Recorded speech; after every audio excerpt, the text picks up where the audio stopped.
ఈరోజు సిద్దిపేట జిల్లా బిఎల్టీయు కార్యాలయం నందు 140వ మేడే సందర్భంగా జెండావిష్కరణ చేయడం జరిగింది. ఈ సందర్భంగా కార్మిక వర్గానికి బిఎల్టీయు సిద్దిపేట జిల్లా కమిటీగా ఒకటే పిలుపునిస్తున్నాం.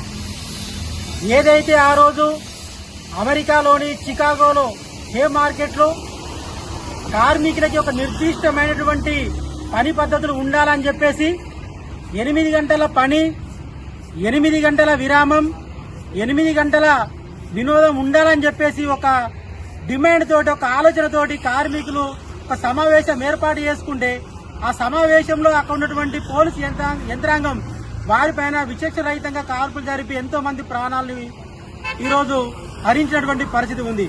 ఆ నెత్తుటి మరకలలో తడిసి ముద్దై లేచినటువంటి జెండానే ఈరోజు కార్మిక వర్గానికి ప్రపంచ వ్యాప్తంగా ఒక అండగా నిలబడి ఈరోజు ఒక మేడే రూపంలో కార్మిక వర్గాన్ని ఒక తాటిపైకి తీసుకొచ్చినటువంటి సందర్భం. కానీ ఎంతో మంది అమరుల త్యాగ ఫలితంగా వచ్చినటువంటి మేడే ఫలాలని ఈరోజు కేంద్ర రాష్ట్ర ప్రభుత్వాలు తుంగలో తొక్కి కార్మిక చట్టాలని నిర్వీర్యం చేస్తున్నటువంటి పరిస్థితి ఉన్నది. ఈ రోజు కేంద్ర రాష్ట్ర ప్రభుత్వాలు కనీస వేతనాల చట్టాన్ని అమలు చేయకుండా, ఈఎస్ఐపిఎఫ్ సౌకర్యాన్ని కల్పించకుండా, ఉద్యోగ భద్రత కల్పించకుండా, పని ప్రదేశాలలో మౌలిక వసతులు కల్పించకుండా, షిఫ్టుల వైజ్ కాకుండా ఇష్టానుసారంగా ఈరోజు 8 గంటల పని విధానం కాకుండా 10 గంటలు 12 గంటలు కూడా పని చేపించిన పరిస్థితి ఈరోజు ఉన్నది. కాబట్టి ఈరోజు ఒకటే కార్మిక వర్గానికి పిలుపునిస్తా ఉన్నాం. ఈ సందర్భంగా ఈ 140వ మేడే స్ఫూర్తితోటి కార్మిక వర్గం వారి యొక్క హక్కులను సాధించుకోవాలంటే, కార్మిక చట్టాలని అమలు చేయాలంటే ఈ స్ఫూర్తితోటి మరొక్కసారి పోరాటాలు సిద్ధం కావాలని చెప్పేసి ఈరోజు పిలుపునిస్తా ఉన్నాం.